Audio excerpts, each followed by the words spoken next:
Hello dear students, I am your English teacher Ankit sir. And friends, in this video we are going to see the detailed explanation of our lesson Landscape of the Soul along with its meaning and difficult words.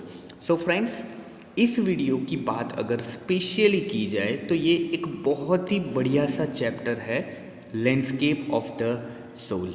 इस chapter में जो writer है नाथली ट्रूरॉय, उन्होंने दो different types of stories ली है और उन different types of story को अलग किस तरीके से है वो बताने का उन्होंने ट्राई किया हुआ है।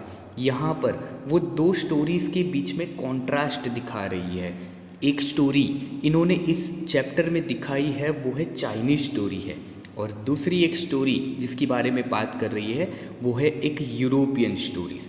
अब आपको याद ये रखना है कि देख लो भाई कि ये जो आर्ट फॉर्म होता है, किसी भी तरीके का जो पेंटिंग होता है वो पेंटिंग किसी एक नज़रिए से हम नहीं देख पाते हैं, और इसी पेंटिंग को बहुत अलग अलग नज़रिए से अलग अलग पेंटिंग में देखा जाता है। तो उसी के बारे में यहाँ पर नाथली ट्रूरॉय बात कर रही है, और वो ये भी बता रही है कि किस तरीके से जो चाइनीज़ आर्ट फॉर्म है वो यूरोपियन आर्ट फॉर्म से अलग है।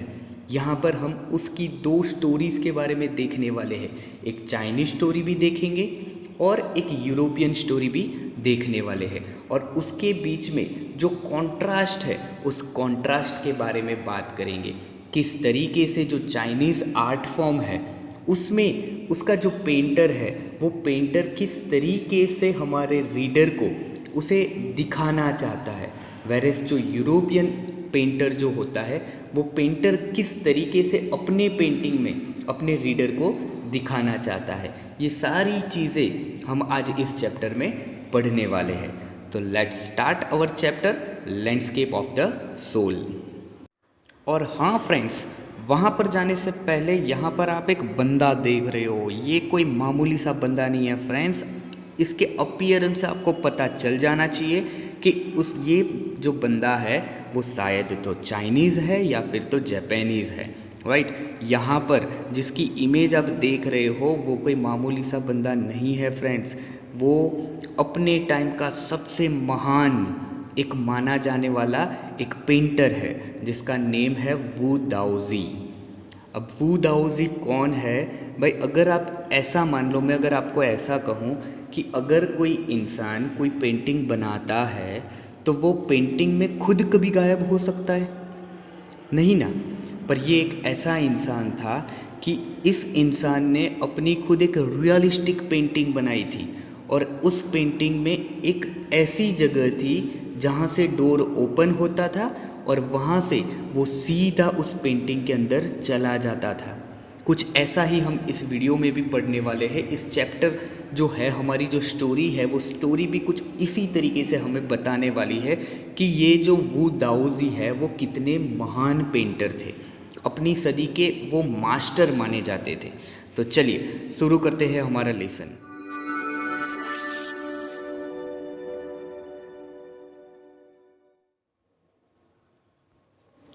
Excerpt from Landscape of the Soul, Ethics and Spirituality in Chinese Painting, slightly edited. So friends, ये जो चैप्टर है लैंडस्केप ऑफ द सोल, वो landscape of the soul ethics and spirituality in Chinese painting नाम की जो एक book है उसमें से लिया गया है।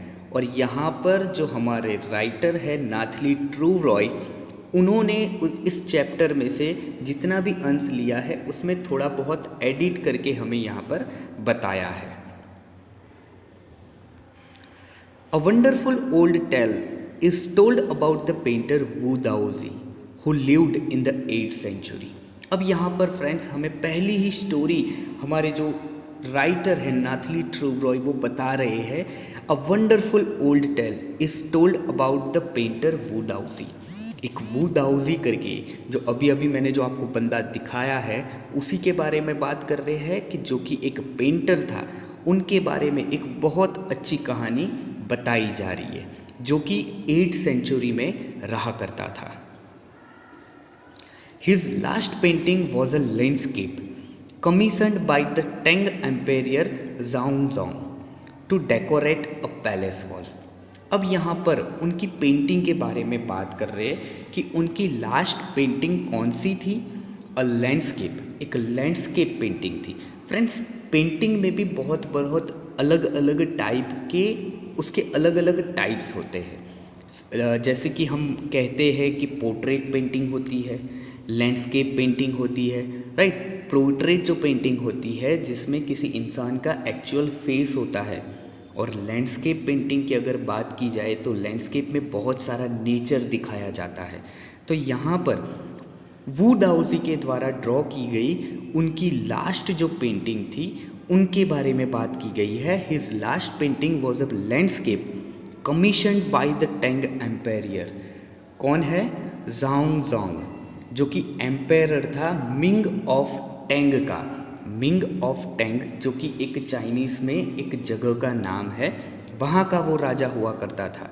To decorate a palace wall, it means ये जो एम्पेयर है, ये जो राजा है, ये जो किंग है, उन्होंने आदेश दिया था वू दाओजी को कि वो उनके घर पे आए और उनके घर की जो वॉल है, उनका जो महल है, उनकी जो वॉल है उसे डेकोरेट करे। The master had hidden his work behind a screen, so only the emperor would see it। तो भाई देखो, वो वू दाओजी उनके महल में आते हैं और उनके महल में आके उन्होंने एक ऐसी पेंटिंग क्रिएट की जो पेंटिंग उन्होंने स्क्रीन के पीछे ढक दी थी, ताकि केवल वो राजा ही उस पेंटिंग को देख सके। भाई अब आप ये सारी चीज़ें सोचते होंगे कि ये टाइम बहुत पहले का है, राइट। और उन पहले के टाइम में इतनी टेक्नोलॉजी नहीं हुआ करती थी, फिर भी इन लोगों ने ये सारी चीज़ें कैसे करके दिखाई थी। तो भाई टैलेंट था। ये जो हमारा बंदा है जिसके बारे में हम देख रहे हैं, वू दाओजी, वो सच में एक ऐसा इंसान था, एक ऐसा पेंटर था कि जिसे आज तक कोई समझ नहीं पाया है। अगर आप गूगल करके भी देख लोगे ना तो उनके बारे में बहुत कम इन्फॉर्मेशन आपको देखने को मिलेगी, राइट। तो ये एक ऐसा टैलेंटेड इंसान था कि उन्होंने अपनी जो पेंटिंग है वो पेंटिंग कहीं पर छिपा दी थी, ताकि और कोई नहीं बट केवल जो एम्पेयर है वो एम्पेयर ही उसे देख सके। For a long while the emperor admired the wonderful scene, discovering forest, high mountains, waterfalls, clouds floating in an immense sky, man on the hilly paths, birds in the flight। अब कुछ समय के लिए जब वो राजा आता है तो वो राजा उस पेंटिंग को देखकर बहुत ही सरप्राइज हो जाता है। वो उस पेंटिंग के अंदर जितनी भी चीज़ें थी उन सारी चीज़ों को वो क्या करता है कि उसे देखकर बहुत इंस्पायर हो जाता है, उसे एडमायर करने लगता है। वहाँ के जो फॉरेस्ट थे, बहुत बड़े बड़े माउंटेन्स थे, वाटरफॉल थे, बहुत बड़े बड़े जो बादल हुआ करते थे, वहाँ पर जो हिली पाथ्स है, वहाँ पर कुछ लोग हैं और जो बर्ड्स है उसकी बात कर रहे हैं। तो ये सारी जो चीज़ें जो पेंटिंग में थी वो सारी चीज़ों को वो एडमायर धीरे धीरे कर रहा था। Look sir, said the painter, in this cave at the foot of the mountain dwells a spirit।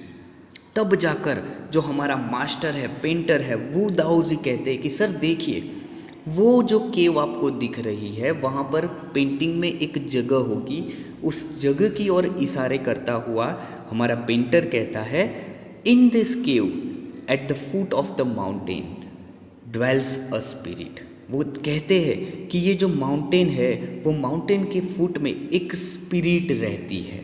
Dwells यानी कि रहना, इट मीन्स यहाँ पर जो पेंटर है वो अपनी जो टैलेंट है उस टैलेंट के बारे में दिखाना चाहता है। अब नॉर्मली अगर आप पेंटिंग की बात करो तो पेंटिंग यार एक पेंटिंग होता है, उसमें क्यों कहाँ से आई। तो अब यहाँ पर देखने वाली चीज़ है कि जो पेंटर है वू दाओजी वो आगे क्या करते हैं। The painter clapped his hand and the entrance of the cave open. यार मानो कुछ टेक्नोलॉजी का यूज़ करके उन्होंने पेंटिंग तो नहीं बनाई ना, कि अपने हाथ क्लैप करते हैं और अचानक से वो जो केव है उसका दरवाज़ा ओपन हो जाता है। आज के टाइम में अगर ऐसा करना हो तो डेफिनेटली हमें किसी ना किसी टेक्नोलॉजी का यूज़ करना पड़ेगा। लेकिन यहाँ पर उस टाइम पे ये जो पेंटर है वो अपने टैलेंट से ये सारी चीज़ें करते हैं कि वो जैसे ही क्लैप करते हैं वो एंट्रेंस होता है केव का वो अचानक से ओपन हो जाता है। The inside is splendid beyond anything words can convey, please let me show your majesty the way. और जैसे ही वो दरवाज़ा ओपन होता है जो अंदर का नज़रिया होता है वो बहुत ही बढ़िया होता है, बहुत ही इम्प्रेसिव होता है। Beyond anything words can convey, आप ऐसा मान लो कि इसके लिए मेरे पास कुछ वर्ड्स नहीं है कि मैं उसकी जो ब्यूटी है उसे जाहिर कर सकूं।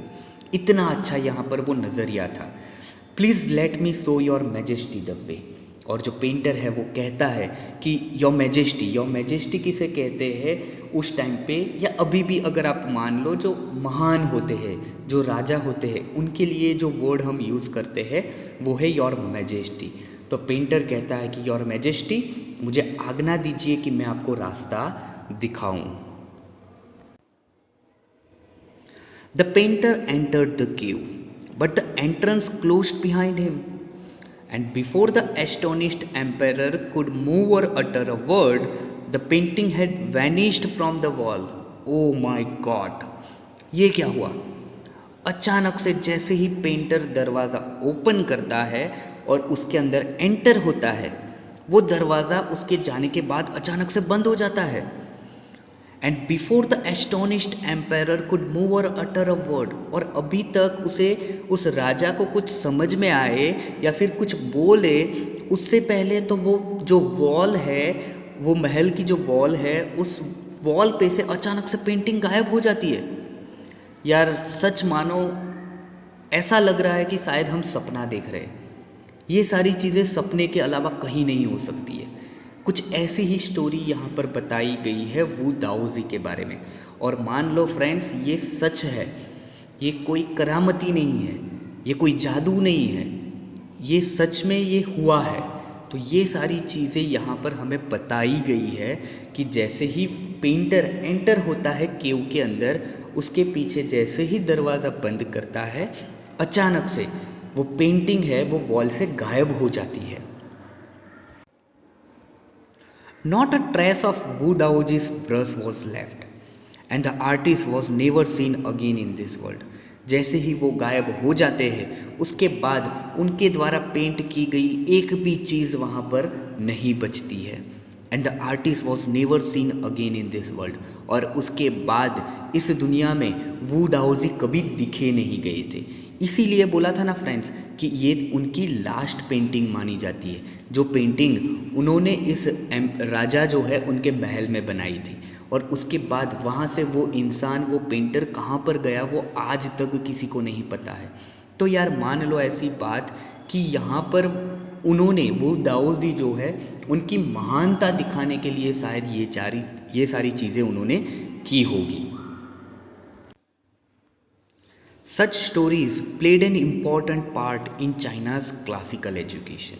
यहाँ पर हमारे जो राइटर है वो अब थोड़ा बहुत एडिट करते हुए यहाँ पर बता रहे हैं कि ऐसी जो स्टोरीज़ है वो चाइना के जो क्लासिकल एजुकेशन होता है, शास्त्रीय एजुकेशन जो होता है, उसमें एक बहुत ही इम्पॉर्टेंट रोल प्ले कर रही है।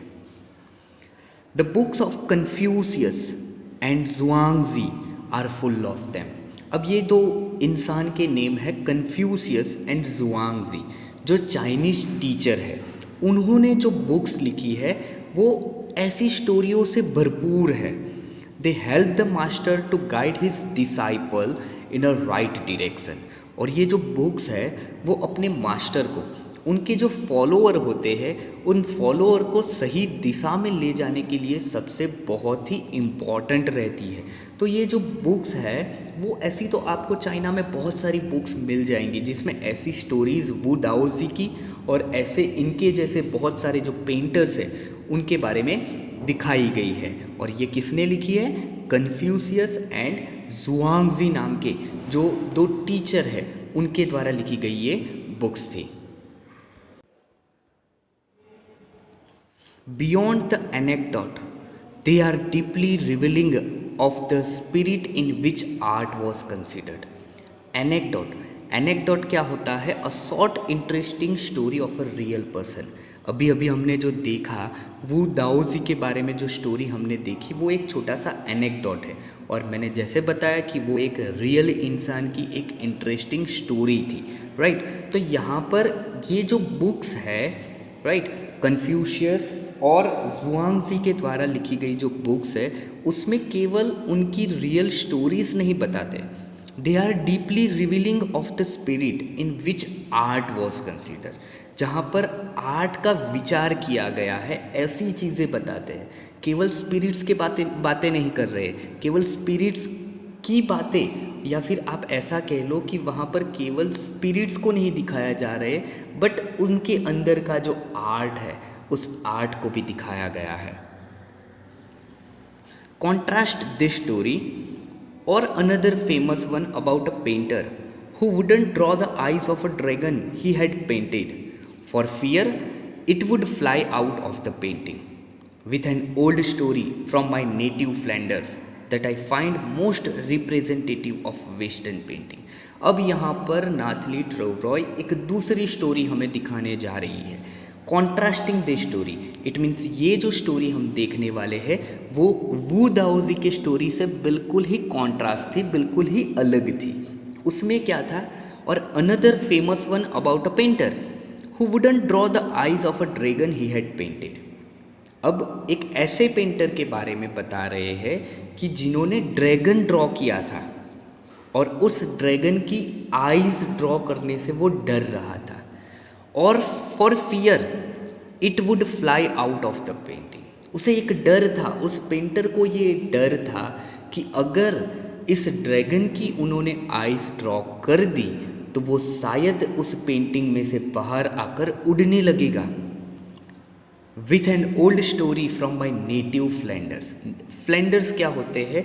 अ मेडिवियल कंट्री इन यूरोप, जो वेस्टर्न यूरोप है उसकी ये जो कंट्री है वहाँ की बात कर रहे हैं। With an old story from my native Flanders that I find more representative of western painting, जिसे हम वेस्टर्न पेंटिंग कह सकते हैं। उस स्टोरी के साथ इस स्टोरी को क्या कर रहे हैं? वो कॉन्ट्रास्ट दिखा रहे हैं। मान लो भाई एक ऐसा सच में, अगर मेरे पास तो इतनी ताकत नहीं है, though I love to draw paintings, लेकिन अगर आप देखो कि यार मेरी इतनी महानता नहीं है कि हम इतने पेंटिंग ड्रॉ करें और कोई चीज़ ड्रॉ करने से हम कचराते हैं। क्यों? बिकॉज ये जो सारी चीज़ें हैं ना, वो एक जो महान आर्टिस्ट होता है उस महान आर्टिस्ट की निशानियाँ हैं। सच में वो इसलिए पेंटर डर रहा होता है कि उसे अपने आप पे कॉन्फिडेंस है कि अगर यार उसने वो आइज ड्रॉ कर दी ना तो वो ड्रैगन सच में बाहर आ जाएगा, राइट। तो ऐसी स्टोरीज़ का यहाँ पर कॉन्ट्रास्ट दिखाना बहुत ही इम्पॉर्टेंट है। तो चलिए फ्रेंड्स, ऐसी ही दूसरी स्टोरी के बारे में हम पढ़ते हैं। इन 15th century Antwerp, a master blacksmith called Quentin Mestis fall in love with a painter's daughter। 15वीं शताब्दी की बात हो रही है। एंटवर्प जो कि एक बेल्जियम, नॉर्दर्न बेल्जियम की एक सिटी है, वहाँ की बात कर रहे हैं। A master blacksmith called Quentin Metsys fell in love with a painter's daughter. एक ब्लैकस्मिथ होता है जिसका नेम क्या होता है? क्वेंटिन मेस्टिस, जो कि एक पेंटर की डॉटर से प्रेम में पड़ता है। The father would not accept a son in law in such a profession. Obvious है यार, जो लड़की के पिता है वो अपने सन इन लॉ को ऐसे प्रोफेशन में तो कभी नहीं देख पाएगा, तो कभी भी वो उसे एक्सेप्ट नहीं करेगा, right. So Quentin sneaked into the painter studio and painted a fly on his latest panel. तो भाई क्वेंटिन जो मेस्टिस है उन्होंने भी कहा भाई हम भी किसी से कम नहीं है, तो उन्होंने क्या किया? So Quentin sneaked into the painter studio. अचानक से, स्निक का मीनिंग क्या होता है फ्रेंड्स? छिप कर कहीं पर जाना। तो भाई जो क्वेंटिन है वो जो पेंटर का स्टूडियो है वहाँ पर छिप कर जाते हैं and painted fly on his latest panel.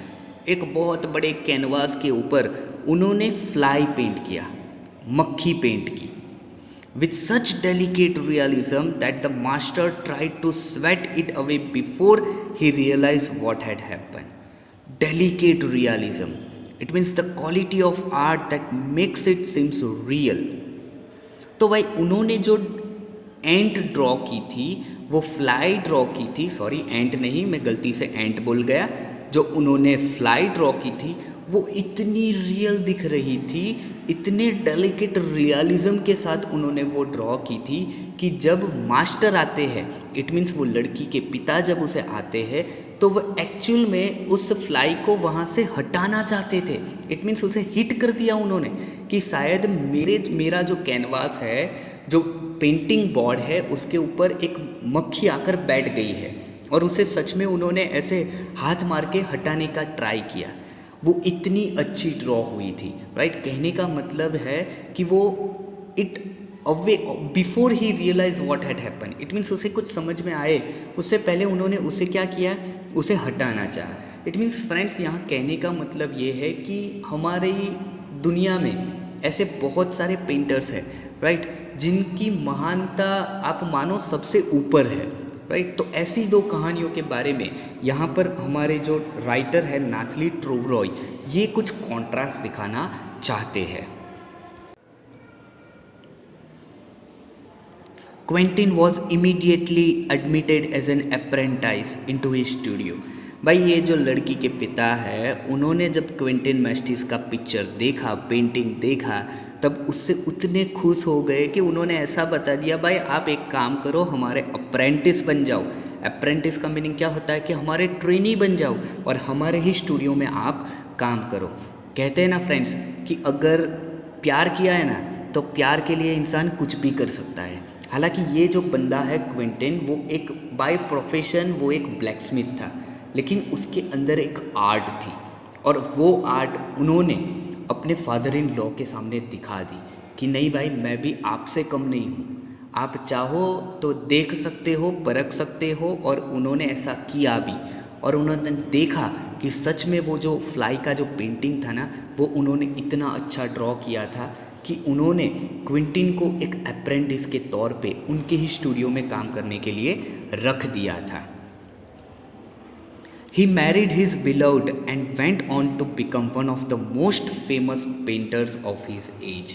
और उसके बाद उन्होंने अपनी जो प्रेमिका है उनके साथ मैरिज भी किया, और उसके बाद वो अपने एज के सबसे फेमस पेंटर्स बनने के लिए वहाँ से निकल गए। तो ये सारी जो दो स्टोरियाँ थी, वो स्टोरीज़ यहाँ पर हमें दिखाई गई है।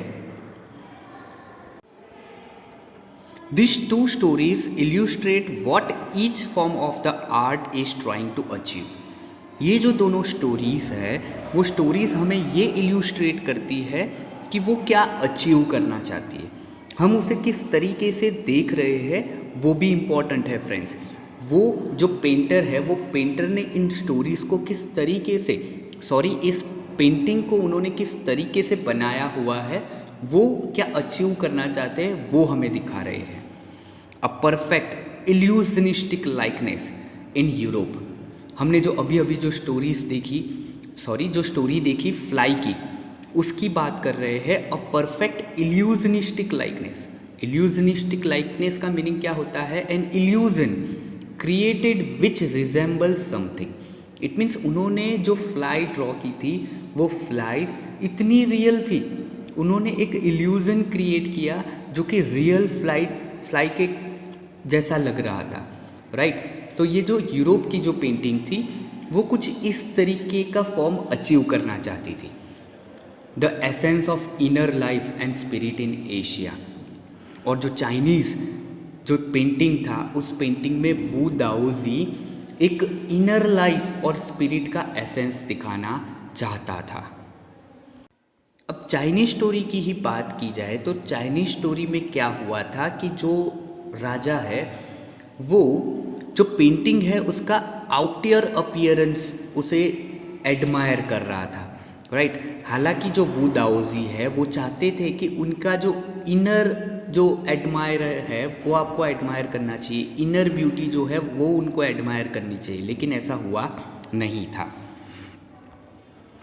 इन the Chinese story the emperor commissions a painting and appreciates its outer appearance. देखो यहाँ पर वही चीज़ बताई है कि जो चाइनीज स्टोरी है उन्होंने उसमें जब राजा ने पेंटिंग बनवाने का आदेश दिया था और जब पेंटिंग कंप्लीट हो गई उसके बाद उन्होंने केवल उसका जो आउटर अपीयरेंस है उसे अप्रिसिएट किया था, उसकी सराहना उन्होंने की थी। उन्होंने जो इनर ब्यूटी है उसके बारे में कुछ पता नहीं था।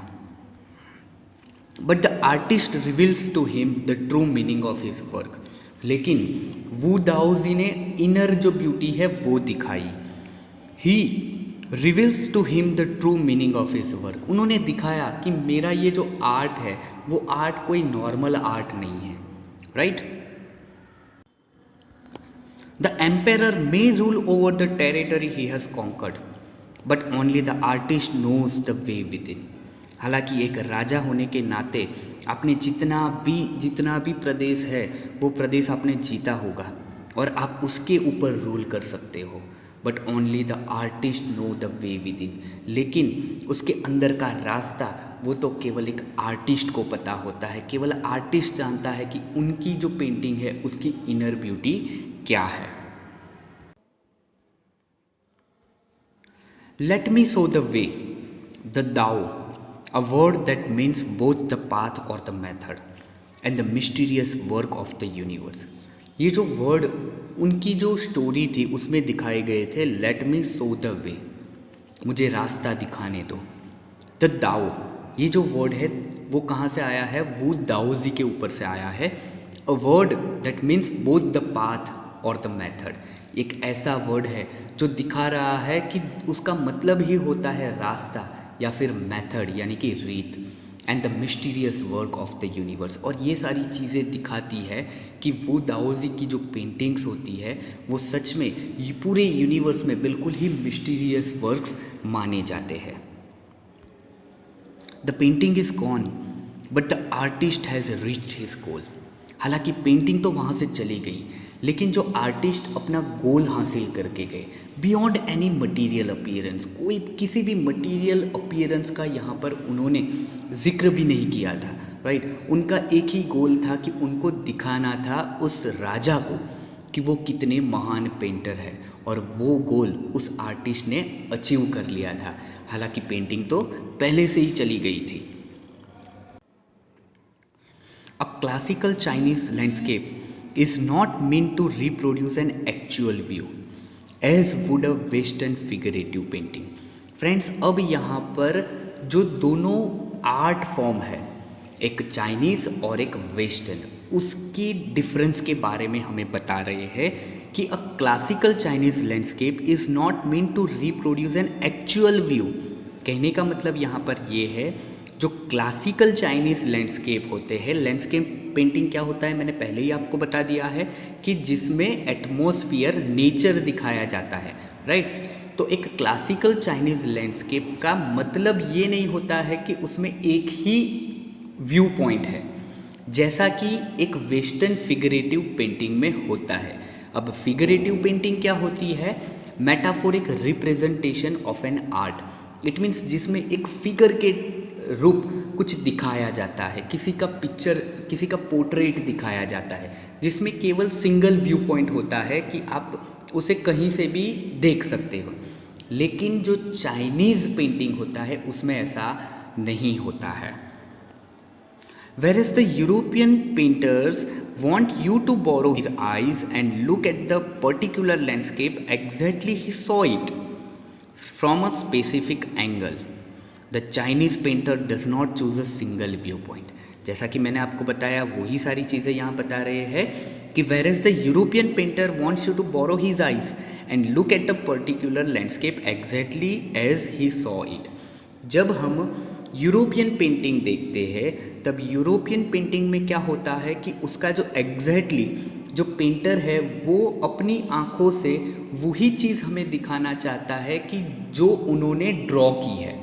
इट मीन्स उन्होंने जिस नज़रिए से वो पेंटिंग को बनाई है उसी नज़रिए से वो चाहता है कि हम भी देखें। Whereas the Chinese painter does not choose a single viewpoint. जब चाइनीज़ पेंटर्स पेंटिंग ड्रॉ करते हैं तब वो सिंगल व्यू पॉइंट का जो ये फॉर्मूला है उसे फॉलो नहीं करते हैं। वो नहीं चाहते हैं कि मेरा जो देखने वाला है, मेरी पेंटिंग का जो देखने वाला है वो कहीं एक जगह से उस पेंटिंग को देखे।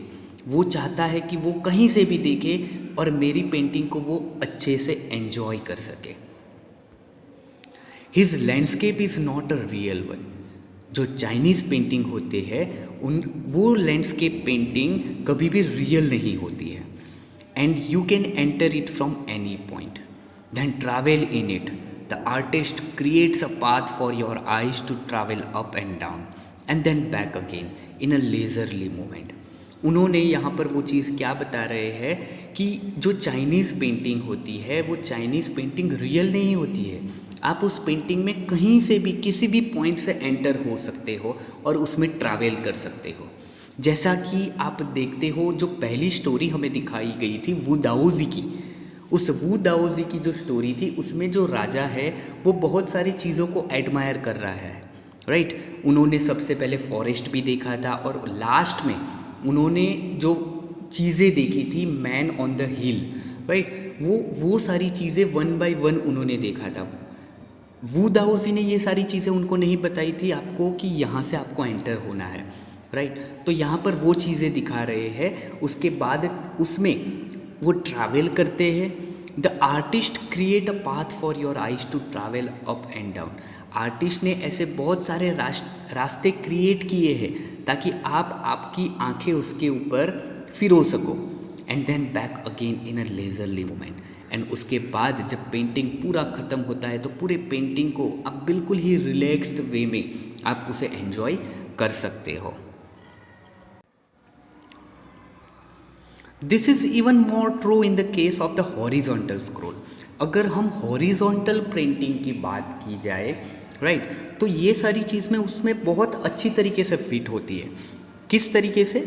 इन which the action of slowly opening one section of the painting then rolling it up to the move on to the other adds a dimension of time which is unknown in any other form of painting। जो horizontal scroll की बात हो रही है, Chinese painting की जो बात हो रही है, उसमें क्या होता है कि पेंटिंग का एक सेक्शन धीरे धीरे ओपन होता है, राइट, और उसमें आपको उसे देखना होता है। Then rolling it up move on to the other, और उसके बाद धीरे धीरे करके अपनी जो आंखें हैं वो कहाँ ले जानी है? दूसरी तरफ ले जानी है। Adds a dimension of time which is unknown in any other form of painting, जिसमें एक डायमेंशन होता है टाइम का जो कि बाकी और फॉर्म ऑफ द पेंटिंग में कहीं देखने को नहीं मिल रहा है। फ्रेंड्स, आप सोचोगे कि यार ये कहाँ आ गए हम, ये सर कैसी बातें कर रहे हैं, राइट। तो यहाँ पर मैं अगर आपको ये चीज़ बताऊँ तो आप समझ लो कि एक ऐसा पेंटिंग है, अगर आप पेंटिंग की ही बात कर रहे हो, लैंडस्केप पेंटिंग की बात कर रहे हो, हॉरिजॉन्टल स्क्रॉल की बात कर रहे हो, तो आप मानो अभी सर बता रहे थे कि एक जगह जाना है, दूसरी जगह जाना है, ये सारी चीज़ें है क्या, तो मैं आपको यहाँ से सही बताऊँ तो एक चीज़ आप समझ लो कि आपके सामने पेंटिंग ऑलरेडी है ही, उसमें कोई एक सेक्शन दूसरा सेक्शन नहीं है। बट शॉर्ट में आप इतना समझ लो कि जो पेंटिंग है उन पेंटिंग को टाइम ट्रैवल के हिसाब से आपको ट्रैवल करना है। इट मीन्स आपको अगर पेंटिंग का रियल जो इनर सेंस है अगर वो देखना है तो पहला पोर्शन जो ड्रॉ किया है पेंटर ने उसे देखना है, उसके बाद टाइम लेकर आपको दूसरा जो उनका सेक्शन है उसकी ओर आना है, तभी जाकर जो रियल इनर ब्यूटी है वो ब्यूटी की ओर आप जा सकते हो। It also requires the active participation of the viewer. जैसा कि मैंने बोला, अगर आपको सच में इनर ब्यूटी चाहिए तो आपको क्या करना पड़ेगा? एक्टिव पार्टिसिपेशन चाहिए होगा खुद के व्यूअर का। इट मीन्स वो जो पेंटर है वो चाहता है कि मेरा जो व्यूअर है वो एक्टिव होकर इस पेंटिंग को देखे। Who decides at what place he will travel through the painting. वो चाहता है, जो डिसाइड करता है कि आप किस गति से आप इस पेंटिंग को देखोगे। A participation which is physical as well as mental. दोनों तरीके का पार्टिसिपेशन यहाँ पर चाहिए, एक फिजिकल तो चाहिए as well as mental also. It means दोनों तरीके से दोनों चीज़ें आपको यहाँ पर रख कर इस पेंटिंग की ब्यूटी को आपको मानना है। The Chinese painter does not want you to borrow his eyes. ये जो चाइनीज़ पेंटर्स होते हैं वो बहुत ही सातिर होते हैं, वो आपकी आंखों को बोरो करके पेंटिंग को नहीं देखना चाहते हैं। He wants you to enter his mind. वो चाहते हैं कि आप उसके माइंड के अंदर जाओ। कहने का मतलब ये है कि वो चाहते हैं कि ये जिस ब्यूटी से, जिस तरीके से ये चाइनीज़ पेंटर ने पेंटिंग को बनाया है उसी ब्यूटी को आप भी देखो, लेकिन उसके लिए आपको physical as well as mental stability उस पेंटिंग की और आपकी चाहिए। The landscape is an inner one, a spiritual and conceptual space. Conceptual space का मीनिंग क्या होता है? Relation with an abstract representation. Abstract representation क्या होता है फ्रेंड्स कि अगर आपने कोई पेंटिंग, अगर आपको पेंटिंग का शौक़ है तो आपको पता चल गया होगा कि एब्स्ट्रैक्ट पेंटिंग क्या होती है। जो एब्स्ट्रैक्ट पेंटिंग होती है उसमें कोई फिगर नहीं होती है, राइट। ऐसे ही पेंटिंग, कोई भी पेंटिंग आपके माइंड में आती है वो ड्रॉ कर देते हो, जिसमें कोई फिगर नहीं होनी चाहिए, उसे हम एब्स्ट्रैक्ट कहते हैं। तो यहाँ पर कंसेप्चुअल स्पेस का मीनिंग समझाते हुए क्या कहते हैं कि उसका रिलेशन होता है एब्स्ट्रैक्ट रिप्रेजेंटेशन के साथ। तो चाइनीज़ जो लैंडस्केप होता है वो चाइनीज़ लैंडस्केप एक इनर वन होता है, एक स्पिरिचुअल होता है, आध्यात्मिक होता है, एंड कंसेप्चुअल स्पेस के जिसका रिलेशन किसके साथ होता है? एब्स्ट्रैक्ट रिप्रेजेंटेशन के साथ उसका प्रेजेंटेशन होता है, रिलेशन होता है। This concept is expressed as sansui, literally mountain water, which use together represent the word landscape. अब ये जो सारा कंसेप्ट है उस कंसेप्ट को क्या कहते हैं? शानशुई कहते हैं। अब शानशुई क्या है? तो style of traditional Chinese painting जिसे हम कहते हैं, एक चाइनीज़ पेंटिंग का जो ट्रेडिशनल स्टाइल है उस स्टाइल को हम क्या कहते हैं? शानशुई कहते हैं। और उसका लिटरली मीनिंग क्या होता है? Mountain water, which use together represent the word landscape. It means ये दोनों वर्ड माउंटेन एंड वाटर, ये दोनों वर्ड एक साथ में यूज़ करके उसे लैंडस्केप का नाम दिया जाता है। कहाँ पर फ्रेंड्स? चाइनीज़ की बात हो रही है, right. More than two elements of an image. This represents two contemporary poles reflecting the Taoist view of the universe. अब ये जो सानसुई है उसका मीनिंग यहाँ पर देते हुए कहते हैं कि more than two elements of an image, एक ही इमेज के दो अलग अलग एलिमेंट है, water, mountain and water. This represent two contemporary poles reflecting the Daoist view of the universe. It means दो बहुत ही महत्वपूर्ण, जिसे आप कह सकते हैं ऐसे पोल्स है जो कि ये Daoist view of the universe, it means ऐसा ही मान लो कि जो वू दाओजी है, राइट, उनके द्वारा जो भी फॉर्मूला अपनाया जाता था उस फॉर्मूले की बात हो रही है कि यूनिवर्स के लिए वो एक जैसा मान लो आपकी दाओइस्ट व्यू रिफ्लेक्ट कर रहे हैं। अब किस तरीके का वो यहाँ पर दिखा रहे हैं, कौन से दो पोल्स की बात कर रहे हैं, तो चलिए हम बात करते हैं। The mountain is yang, reaching vertically towards the heaven, stable, warm and dry in the sun, while the water is yin, horizontal and resting on the earth, fluid, moist and cool। अब दोनों complementary जो poles है उसकी बात कर रहे हैं कि बहुत ही इम्पॉर्टेंट पोल्स है। सेंसुई, फ्रेंड्स यहाँ पर एक चीज़ याद रखना, जो एक सेंसुई टाइप है चाइनीज़ पेंटिंग का उसकी बात कर रहे हैं, राइट, कि उसमें दो पोल होते हैं।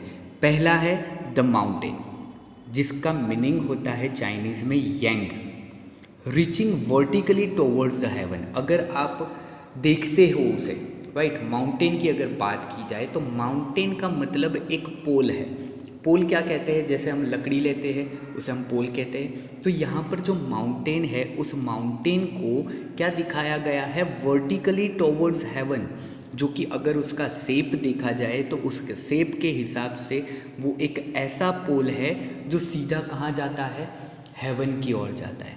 Stable, warm and dry in the sun, जो कि बिल्कुल ही स्टेबल है, अपनी जगह पर है, वार्म है and dry in the sun, जो कि बिल्कुल ही सन की स्कॉर्चिंग सन के अंदर बिल्कुल ही ड्राई होता जा रहा है।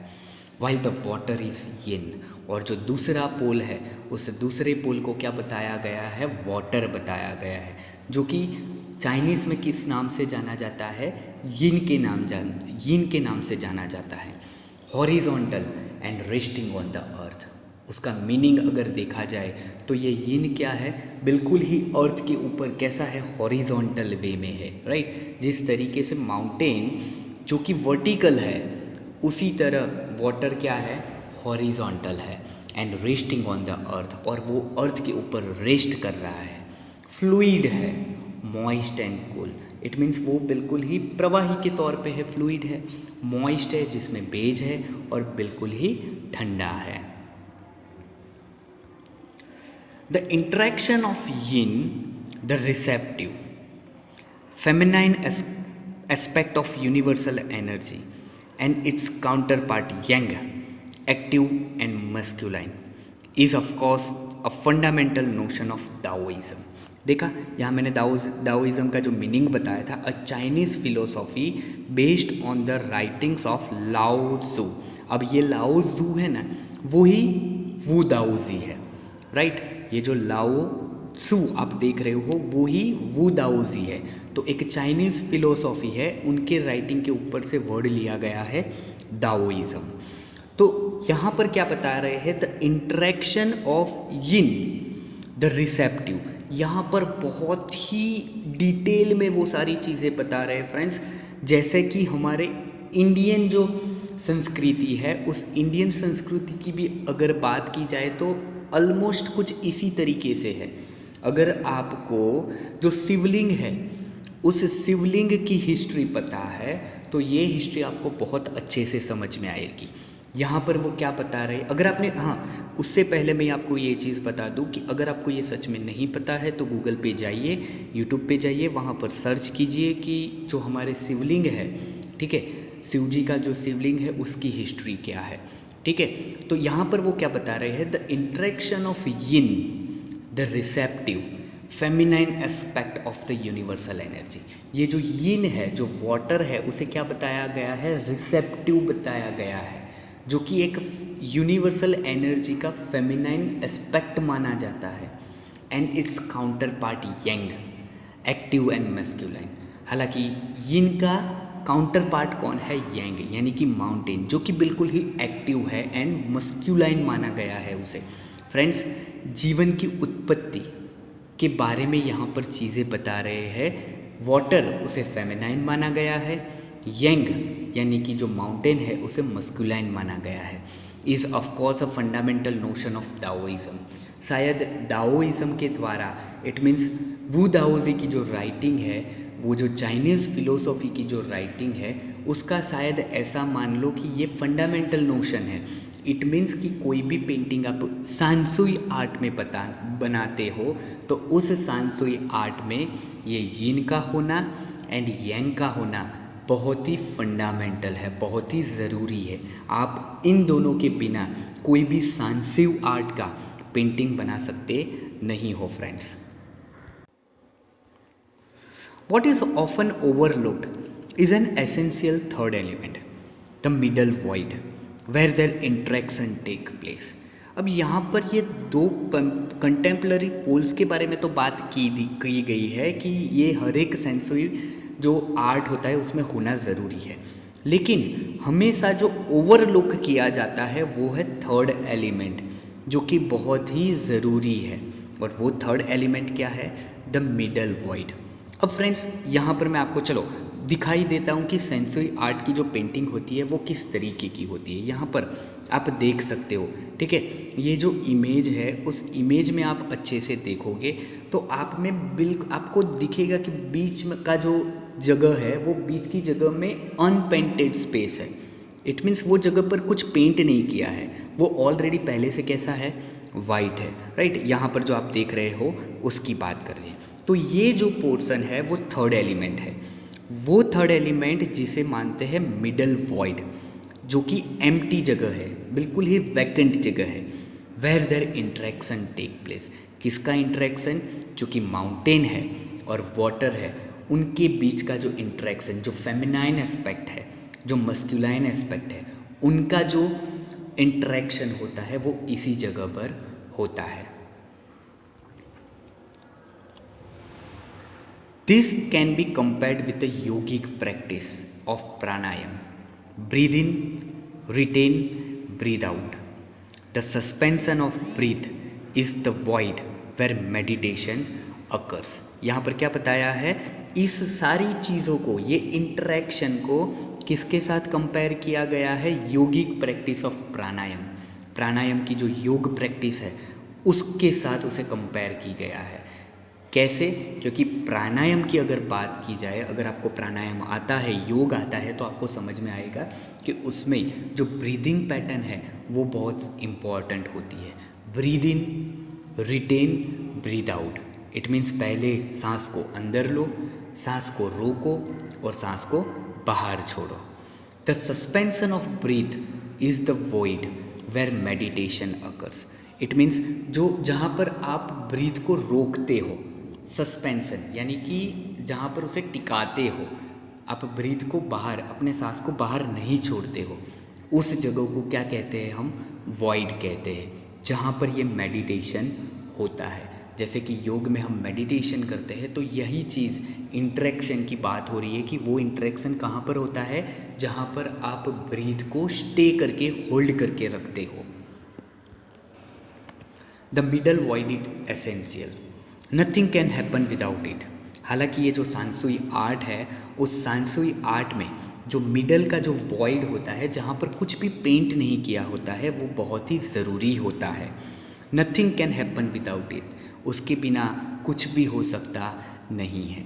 Hence the importance of the white unpainted space in Chinese landscape. और इसीलिए ये जो चाइनीज़ लैंडस्केप पेंटिंग होती है, उस पेंटिंग में कुछ पोर्शन ऐसा होता है जो अनपेंटेड रखा जाता है, जो कि वाइट माना जाता है, और इसीलिए जो वाइट का इम्पॉर्टेंस है वो यहाँ पर दिखाया गया है फ्रेंड्स। तो आई होप सो कि धीरे धीरे अब आपको क्लियर होता जा रहा है कि कैसे पेंटिंग्स के बारे में मैं बात कर रहा हूँ और किस पेंटिंग के बारे में नाथली ट्रोवरॉय हमें यहाँ पर बता रही है friends. This is also where man finds a fundamental role in that space between heaven and earth. He becomes a conduit of communication between both poles of the universe. यहाँ पर फ्रेंड्स एक चीज़ बहुत अच्छे से दिखाई है कि ये जो पॉइंट है, ये जो जगह है जहाँ पर मिडल वॉइड बहुत ही ज़रूरी है, उसकी बात करते हुए कह रहे हैं कि this is also where man finds a fundamental role. यहाँ पर जो इंसान है वो बहुत ही फंडामेंटल रोल प्ले कर रहे हैं। क्यों? क्योंकि इन that space between heaven and the earth he becomes the conduct of communication. Conduct का मीनिंग क्या होता है? चैनल या फिर ट्यूब, या फिर आप ऐसा मान लो एक पैसेज, कि जहाँ से इंसान कम्युनिकेशन करता है दोनों पोल्स के बीच में, जो कि दुनिया के दोनों पोल्स है। कौन से? Mountain, water, Yang and yin, right. तो यहाँ पर वो क्या बता रहे हैं कि इन that space between heaven and the earth, जो हेवन की स्पेस है, जो अर्थ की स्पेस है, ठीक है, उनके बीच में एक पैसेज है, और उस पैसेज में उस पैसेज से किसका क्रिएशन होता है? मैन का क्रिएशन, इंसान का क्रिएशन होता है, जो कि कम्युनिकेशन करता रहता है दोनों पोल्स के बीच में, राइट। तो आई होप सो कि यहाँ पर आपको धीरे धीरे सच में वो सारी चीज़ें समझ में आ रही है, वो जो नाथली ट्रोवरॉय यहाँ पर हमें बताना चाहती है। His presence is essential, even if it is only suggested। यहाँ पर नाथली ट्रोवरॉय क्या दिखा रही है कि जो इंसान है उसकी जो प्रेजेंस है वो बिल्कुल ही ज़रूरी है। किसकी बात कर रहे हैं? जो जगह, जो सेंसुई आर्ट में जो मिडल वॉइड है जहाँ पर से इंसान की उत्पत्ति होती है, उसकी बात कर रहे हैं कि his presence is essential even if only it is suggested. हालांकि केवल वो सजेस्टेड जगह है जहाँ पर कुछ पेंट नहीं किया है, फिर भी वो ज़रूरी है। फार फ्रॉम बीइंग लॉस्ट और ऑप्रेस्ड बाय लॉफ्टी पिक्स। कहते हैं कि हालांकि वो बड़ी बड़ी जो पिक्स होती है, ठीक है, लॉफ्टी पिक्स यानी कि जो बहुत बड़ी बड़ी पिक्स होती है, उसके अंदर कहीं वो खो भी क्यों ना गया हो, फिर भी उसकी जो प्रेजेंस है वो वहाँ पर ज़रूरी है। He is in François Chang's wonderful expression the I of the landscape. हालांकि फ्रांकोइस चैंग उनके जो अच्छे एक्सप्रेशन है उसमें दिखाया गया है कि ये जो जगह है सेंसुई आर्ट में, वो जो मिडल वॉइड है, उस मिडल वॉइड को फ्रांकोइस चैंग अपने खुद के एक्सप्रेशन में क्या बताते हैं? The I of the landscape, जिसे आप उस पूरे पेंटिंग की क्या कह सकते हो? एक आँख कह सकते हो।